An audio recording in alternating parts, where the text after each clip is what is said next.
جو حضرت ابوبکر اور عمر نے کہا اس سے آپ فیصلہ فرماتے، اور اگر حضرت ابوبکر و عمر رضی اللہ تعالیٰ عنہما سے بھی کوئی بات نہ پاتے تو پھر آپ قال برأیہ، پھر اپنی رائے سے جواب دیا کرتے تھے۔ اور میرے بھائیو، حضرت معاذ رضی اللہ تعالیٰ عنہ کو بھی جب سرکار یمن کی طرف بھیج رہے تھے تو میرے مصطفیٰ کریم صلی اللہ علیہ وسلم نے پوچھا تھا کیسے فیصلے کرو گے، تو انہوں نے کہا سب سے پہلے میں کتاب اللہ سے کروں گا، پھر سنت رسول صلی اللہ علیہ وسلم سے کروں گا، اور اگر میں وہاں نہ پاؤں، یہ نہیں مطلب کہ وہاں نہیں ہے لیکن میں نہ پاؤں تو اجتہد براجی، پھر میں اپنی رائے کو دخل دوں گا قرآن سنت کے پیغام کو ڈیلیور کرنے کے لیے۔ تو سرکار صلی اللہ علیہ وسلم نے فرمایا تعریف ہے اس رب کی جس رب نے میرے بھیجے ہوئے کو توفیق دی کہ وہ بات کہے جس سے اللہ بھی راضی ہو گیا اور اللہ کے رسول صلی اللہ علیہ وآلہ وسلم بھی راضی ہو گیا۔ میرے بھائیو، حضرت عمر رضی اللہ تعالیٰ نے قاضی شریح کو جو خط لکھا تو اس میں آپ نے یہ بات فرمائی، آپ نے فرمایا سب سے پہلے رسول اللہ صلی اللہ علیہ وآلہ وسلم کے فیصلوں سے فیصلہ کرو، اور اگر تم رسول اللہ صلی اللہ علیہ وسلم کے فیصلوں میں سے نہ پاؤ تو پھر تم ائمہ مجتہدین کے فیصلوں میں سے فیصلہ کرو۔ حضرت عمر رضی اللہ تعالیٰ نے کہ ہاں فاجتہد برأیک، اور اگر تم ائمہ مجتہدین سے بھی کوئی چیز نہ پاؤ تو پھر تم اپنی رائے سے بھی اجتہاد کرو۔ اور پھر آپ نے فرمایا واستشر اہل العلم والصلاح، اہل علم اور اہل تصوف یعنی جو نیک لوگ ہیں ان سے بھی اس بارے میں مشورہ کرو۔ یہ واضح طور پر حضرت عمر رضی اللہ تعالیٰ عنہ نے قاضی شریح سے یہ بات کہی۔ حضرت عبداللہ بن مسعود رضی اللہ عنہ کا نظریہ کیا ہے؟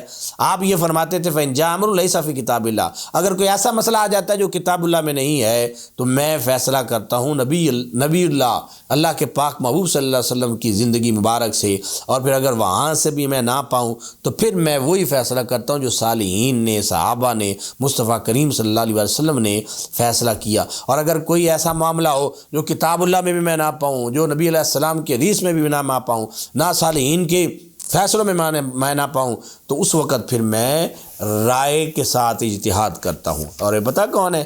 جن کے بارے میں میرے مصطفیٰ کریم نے فرمایا کہ علم ان کے سینے کے اندر بھر دیا گیا ہے۔ میرے بھائیوں، یاد رکھیں ہم رائے مضمون کی بات نہیں کرتے، قرآن و سنت میں اپنی رائے جو شیطان کی طرف سے ہو ہم اس کی بات نہیں کرتے، کیونکہ شیطان نے بھی قیاس کیا تھا خلقتنی من نار وخلقتہ من طین، اس نے کہا تھا میں آدم کو سجدہ کیوں کروں حالانکہ میں خود جو ہے وہ آگ سے پیدا کیا گیا ہوں اور یہ مٹی سے پیدا کی گئی، مٹی نیچے جاتی ہے آگ اوپر جاتی ہے، تو میں تو ان سے میری پرائرٹی ہے۔ تو اس بنا پر اللہ پاک نے شیطان کو اپنی بارگاہ سے نکال دیا۔ میرے بھائیو، حضرت ابو ہریرہ رضی اللہ عنہ کی زندگی مبارک سے بھی قیاس کا پتہ چلتا ہے۔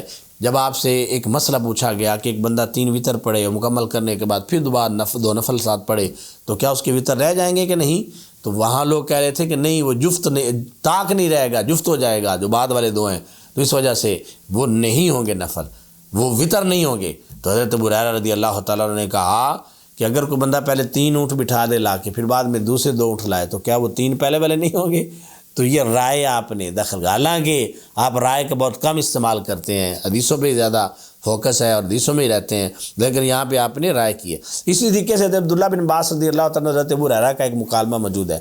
حضرت ابو ہریرہ نے ایک روایت بیان کی کہ توضؤ مما مست النار، کہ وضو کرو اگر تم کوئی پکی ہوئی چیز کھاؤ۔